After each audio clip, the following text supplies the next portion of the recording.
একমাত্র চাচা শেখ আবু নাসের সহ আত্মীয় পরিবার পরিজন 15ই আগস্ট যারা ঘাতকের নির্মম বুলেটে শাহাদাত বরণ করেছেন, তাদের আত্মার মাগফিরাত কামনা করি, তাদের প্রতি শ্রদ্ধা জানাই। 30 লক্ষ শহীদের প্রতি, 2 লক্ষ নির্যাতিতা মা বোনের প্রতি, আমাদের জাতীয় নেতার প্রতি।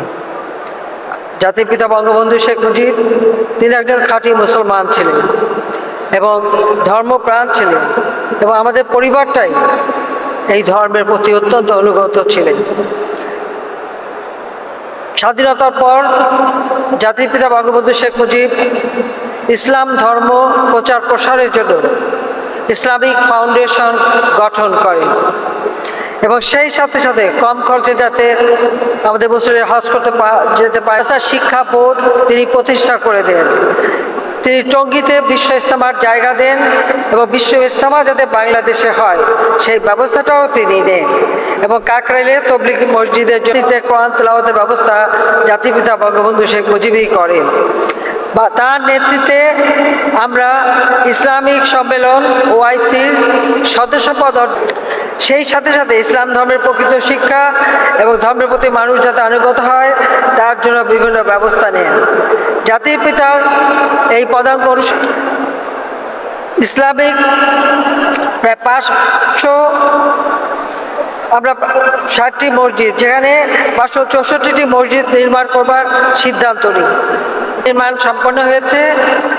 ষষ্ঠ পর্যায়ে আজকে আরও 50টি মসজিদ আমি কিছুক্ষণ পরেই উদ্বোধন করব।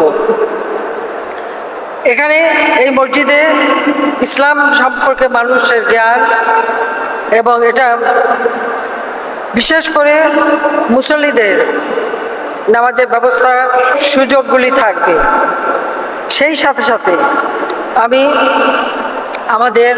তাদের অনুরোধ করব, ইসলাম শান্তির ধর্ম, ইসলাম সহনশীল ধর্ম, যা আমাদের নবী করিম সাল্লাল্লাহু আলাইহি ওয়াসাল্লাম শিখিয়েছেন। তার যে বিদায় হজের বাণী, সেই বাণী আমরা অনুসরণ করি। কাজে সেদিকে লক্ষ্য রেখে আমাদের হয় সেদিকেই সকলকে দৃষ্টি দেওয়ার জন্য আমি আপনাদেরকে অনুরোধ জানাচ্ছি। যে মসজিদগুলো আমি করে দিয়েছি সেখানে মেয়েদের জন্য আলাদা নামাজের ব্যবস্থাও আমরা করে দিয়েছি, সেখানে হিফজখানা ব্যবস্থাও আছে। আমরা চাই আমাদের দেশের মানুষ শান্তিতে বসবাস করুক, আমাদের দেশকে আরো উন্নত সমৃদ্ধশালী আমরা করতে চাই। যখন কোভিড-19 দেখা দিল, আমি ইসলামিক ফাউন্ডেশনে বিশেষ অনুদানের ব্যবস্থা করে দিয়েছিলাম, ভালোভাবে চলতে পারে বিশেষ পণ্যধরা প্যাকেজ তাদের জন্য আমরা দিই। আমাদের যে হজ ক্যাম্প, সে হজ ক্যাম্পের আমরা উন্নতি করেছি, এবং আমি ধন্যবাদ জানাই আমাদের মহামান্য সৌদি বাদশাহ এবং 2 মসজিদের যিনি হেফাজতকারী তাকে, এবং সেই অত্যন্ত সহজ সুন্দরভাবে আমরা সৌদি আরবের মহামান্য বাদশার বদৌলতে করতে পেরেছি। আমরা ঢাকায় আমি একটি শান এবং উন্নতি, সেটাও আওয়ামী লীগ সরকারই করেছে, এবং সেখানেও আমাদের সৌদি তরফ থেকে আমরা সহযোগিতা পেয়েছি। কওমি মাদ্রাসার দাওরায়ে হাদিসের সনদকে মাস্টার ডিগ্রি সমান মর্যাদা আমরা দিয়েছি। কওমি মাদ্রাসার ছেলেমেয়েরা লেখাপড়া শিখে নিজের জীবন জীবিকার ব্যবস্থা যাতে করতে পারে এবং সম্মান পায়, সেই ব্যবস্থাটা আমরা করে দিয়েছি।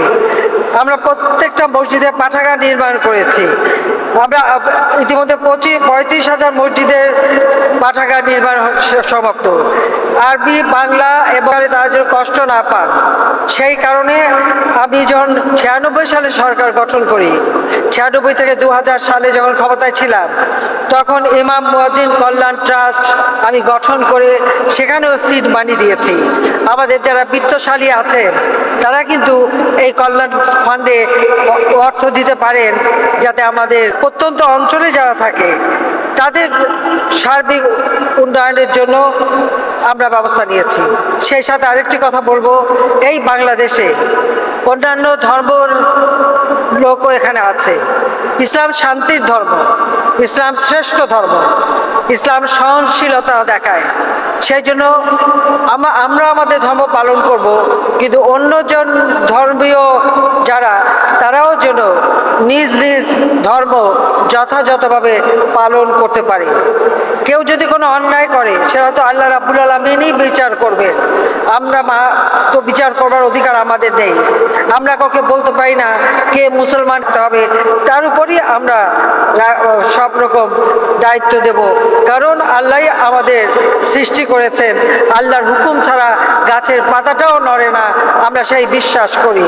সেই জন্য সন্ত্রাস, জঙ্গিবাদ, কোনো রকম অন্যরূপে অত্যাচার, অবিচার যেন না হয়, সেটাই আমরা দেখতে চাই। কারণ ইসলাম শান্তি, সম্প্রীতি ও মানবতার ধর্ম। ইসলামের যে সম্প্রীতি এবং মানবতা বোধ, এটাই আমাদের সবথেকে বড় মূল্যবান সম্পদ।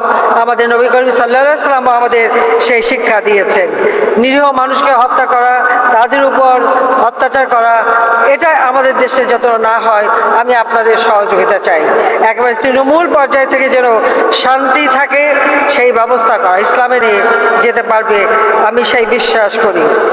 আমি আপনাদের আবারও আন্তরিক ধন্যবাদ জানাই যে এত কষ্ট করে আপনারা, আমি আমার ছোট বোন, আমরা এতিম এসির হয়েছিলাম, কিন্তু আজকে আমার একটাই লক্ষ্য, এই বাংলাদেশের মানুষের ক্ষুধার অন্ন জোগানো, চিকিৎসার ব্যবস্থা করা, শিক্ষার ব্যবস্থা করা, ভূমিহীন গৃহহীন তাদেরকে ঘর বানিয়ে দেওয়া, সকলের জীবনটা সুন্দর করা।